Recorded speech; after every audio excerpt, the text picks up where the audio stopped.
Shalom, selamat pagi Bapak Ibu Saudara, rekan-rekan kaum muda dan seluruh jemaat Tuhan yang sedang menyaksikan program Gemar Gerakan Membaca Alkitab Rutin bersama dengan GSCA Peniel Surabaya dan juga GSCA Anugerah Kemendung yang ditayangkan melalui channel YouTube GSCA Peniel Surabaya dan juga dibagikan oleh Bapak Gembala dalam bentuk audio yang di-share melalui aplikasi WhatsApp. Puji nama Tuhan, pada pagi hari ini kita boleh dengan penuh sukacita bisa membaca dan merenungkan firman Tuhan di dalam program Gemar ini. Sebelumnya perkenankan saya supaya boleh menyampaikan renungan firman Tuhan ini dan kiranya boleh menjadi berkat bagi kita semua yang mendengarkan. Amin. Bapak Ibu Saudara, kita akan membuka di dalam kitab Nahum. Kita akan membaca di dalam kitab Nahum pasal yang pertama dari ayat pertama sampai yang ketiga. Di sini di dalam Nahum kita telah diberikan judul ucapan ilahi tentang Niniwe. Kitab Penglihatan Nahum orang Elkos lalu disambut dengan murka Tuhan, yaitu perikop yang berbunyi murka Tuhan. Nah, kita akan membaca bersama-sama perikop tersebut sampai dengan ayat yang ketiga saja. Kita baca bersama-sama. Murka Tuhan. Tuhan itu Allah yang cemburu dan pembalas. Tuhan itu pembalas dan penuh kehangatan amarah. Tuhan itu pembalas kepada para lawannya dan pendendam kepada para musuhnya. Tuhan itu panjang sabar dan besar kuasa, tetapi Ia tidak sekali-sekali membebaskan dari hukuman orang yang bersalah. Ia berjalan dalam puting beliung dan badai, dan awan adalah debu kakinya. Amin. Bapak Ibu Saudara, puji nama Tuhan, melalui kitab Nahum ini kita bisa mengerti ya. Kita bisa memahami karakter Tuhan kita, Bapak Ibu Saudara, yang biasanya kita kebanyakan kita tahu bahwa Tuhan itu seringkali digambarkan dengan karakter yang maha penyayang, maha pengasih, maha pengampun, lemah lembut, menyayangi kita. Pokoknya semua karakter yang baik-baik yang meninabobokkan kita semua, Bapak Ibu Saudara ya, yang membuat kita wah enak, terlena, dan akhirnya membuat kita leha-leha, Bapak Ibu Saudara, dalam menjalani kehidupan ini dan mempertanggungjawabkan kehidupan ini. Tetapi Bapak Ibu Saudara, di dalam kitab Nahum ini kita dibuat mengerti, kita dibuat memahami bahwa sesungguhnya Tuhan kita, Tuhan yang kita sembah itu adalah suatu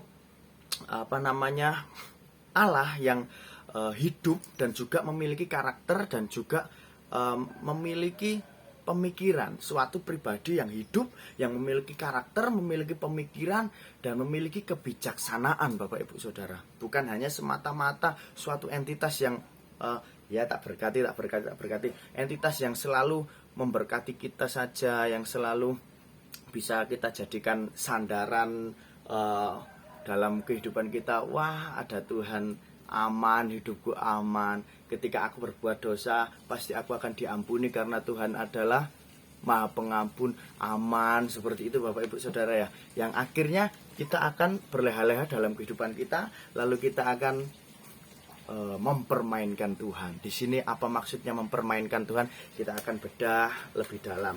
Yaitu Bapak Ibu Saudara, ketika kita tidak mengerti, ketika kita tidak memahami bahwa Tuhan itu memiliki sebuah sifat, karakter, perasaan, kita tidak mengerti bahwa Tuhan itu bijaksana dalam menentukan segala konsekuensi dari apa yang kita lakukan. Ketika kita tidak mengerti itu, maka kita akan hanya berleha-leha, hanya mengandalkan pengampunan Tuhan.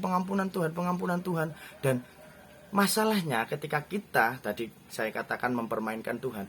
Nah, itu ketika kita berbuat dosa, Bapak Ibu Saudara, kita akan bersantai.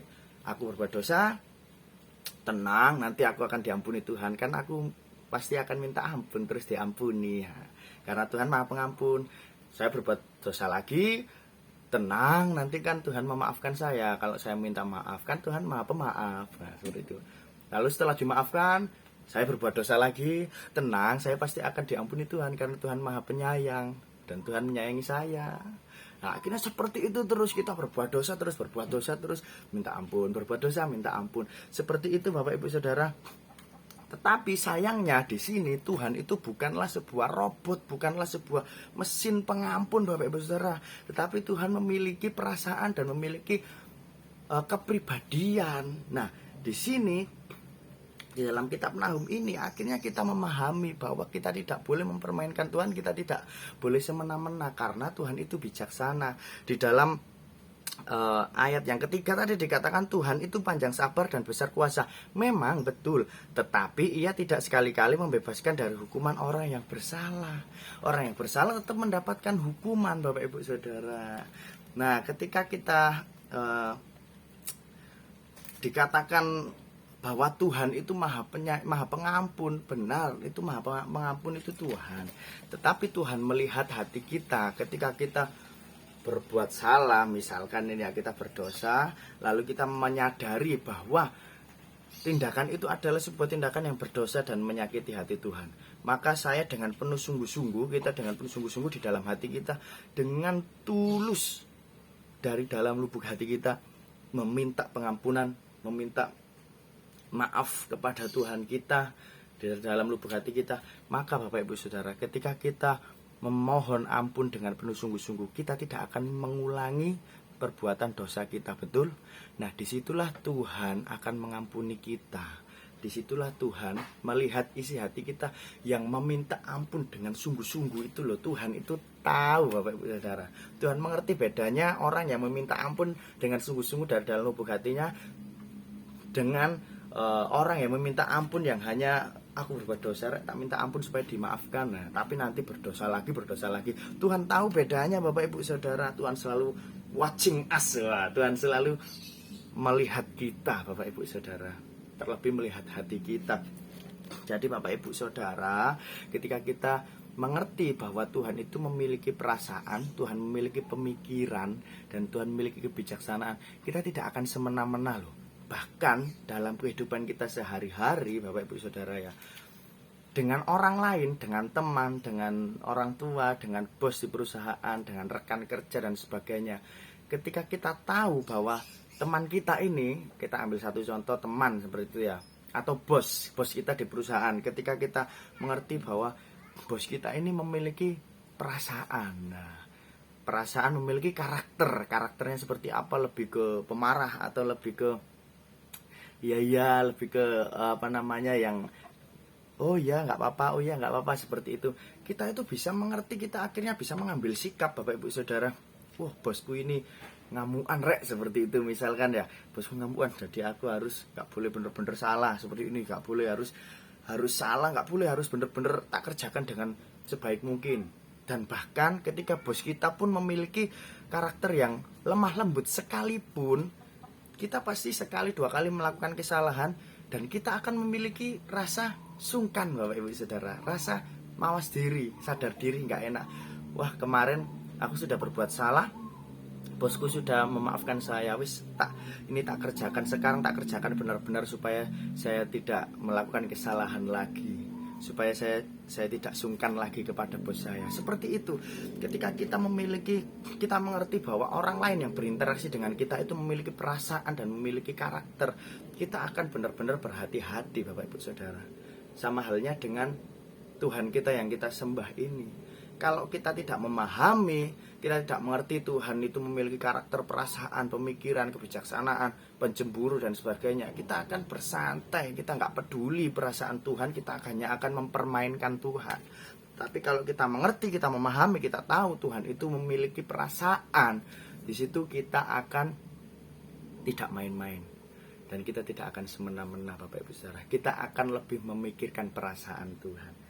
Karena Tuhan Yesus sudah sangat baik bagi kita. Oleh karena itu kita juga harus sadar diri, mawas diri, supaya kita menjadi tidak melukai hati Tuhan, tidak menyakiti hati Tuhan. Begitu ya Bapak Ibu Saudara, rekan-rekan kaum muda, puji nama Tuhan. Kiranya pesan-pesan saya yang saya sampaikan pada pagi hari ini melalui pembacaan kita di kitab Nahum ini bisa membuat kita paham, bisa membuat kita mengerti bahwa kita memiliki Allah yang hidup, Allah yang benar-benar memiliki perasaan, Allah yang mengawasi kita, dan bukan Allah yang bisa kita permainkan begitu saja, Bapak Ibu Saudara. Allah selalu membuat keputusan yang adil dalam kehidupan kita. Bahkan segala kegiatan, segala dosa yang kita lakukan di dunia ini saja, Tuhan telah mengatur konsekuensinya, apapun itu. Tuhan sudah memikirkan dengan sangat bijak, Bapak Ibu Saudara. Mari kita akan berdoa sebelum mengawali kegiatan kita pada pagi hari ini. Tuhan Yesus, kami mengucap syukur pada pagi hari ini, Tuhan. Kami telah belajar, kami telah mengenal Engkau lebih dekat Bapa. Kami mengerti bahwa Engkau memiliki perasaan Tuhan. Dan Tuhan Yesus, pada hari ini Tuhan, kami ingin selalu Tuhan Yesus menjadi anak-anak-Mu yang sadar diri, menjadi anak-anak-Mu yang mengerti Tuhan, yang semakin lebih memperhatikan perasaan-Mu, memperhatikan Engkau Tuhan. Kami tidak ingin menjadi orang-orang yang memiliki iman seperti anak kecil yang belum dewasa Bapak, yang hanya ingin mendapatkan sesuatu yang kita inginkan saja, tetapi kita tidak mengerti, kita tidak tahu timbal balik kepada Engkau Bapak. Pada hari ini kami ingin belajar Tuhan Yesus supaya semakin mengerti Tuhan Yesus, supaya semakin sadar diri Tuhan, dan kami Tuhan Yesus semakin memahami bahwa segala dosa, tindak tanduk, perlakuan kami Tuhan, bahkan di dunia ini sekalipun akan memiliki konsekuensinya Bapa, karena Engkau adalah Tuhan yang adil, Tuhan yang memberikan kita pelajaran, pengajaran supaya kita bisa hidup lebih baik Tuhan. Dan Engkau Bapa memperkenankan kami Bapa. Terima kasih Tuhan, kami sudah berdoa dan mengucap syukur. Sebentar kami juga akan melakukan kegiatan aktivitas kita pada hari ini. Kiranya Engkau melancarkan, menyertai segala aktivitas kami Bapa. Hanya di dalam nama Tuhan Yesus Kristus doa ini kami alaskan. Haleluya, amin. Sampai jumpa, ketemu lagi di program Gemar selanjutnya.